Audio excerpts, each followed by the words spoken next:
So mga ka-squatter, ito, share ko sa inyo to. Naglalaro din tayo ng ML paminsan-minsan. Pero paminsan-minsan natin, mula ano yung mga 8 hours yung kung maglaro tayo, tuloy-tuloy. Ayan, tingnan mo. Tingnan mo yung mga laban, no? 26-42, pambihirang kampiyan, no? Pinagsama-sama kami mahihina. Ito, panalo tayo rito. Ay, hindi pala, dipit, oh. 11-32, laki. Ayan po, 8-35, putangin na nga. Nanalo ba tayo ngayon?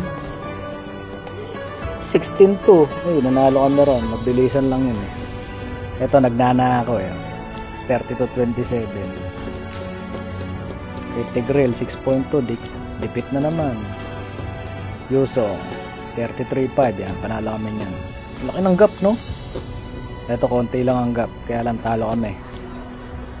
Walang ano, tulong, eh. Ito, 40-29. Ito matindi, comeback. 46-40. Ito pa isa, 36-19, na-comeback pa.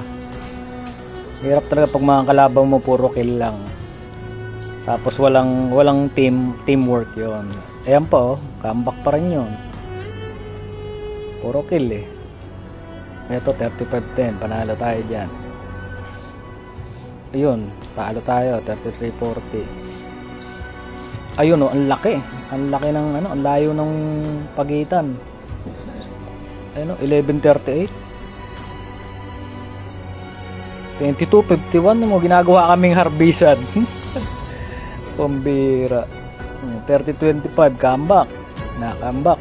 Ay, hindi pala, panalo pala 'yon. Ang galing, di ba? Pero ang haba ano, no? Ilan lang ang panalo ko? Walang iya. Buisit. Ayos, di ba?